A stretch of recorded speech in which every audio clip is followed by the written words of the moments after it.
আপনি নিজে যতই কষ্টে থাকেন না কেন, আরেকজনের বিপদে রয়েছে, আপনি বিপদ থেকে রক্ষা করেন, তাহলে আল্লাহ তাআলা আপনাকে আগে ভালোবাসবেন। ক্ষতি করিও না, পারলে উপকার করো। উম্মত, কারো খাবার কেড়ে নিও না, পারলে ক্ষুধার্তকে খাবার দাও।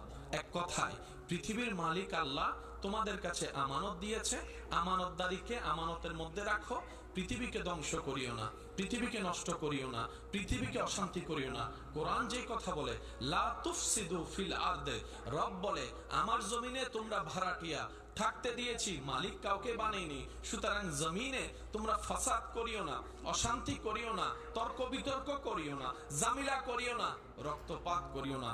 একদিন তো আমি রবের কাছে তোমাদেরকে ফিরতে হবে।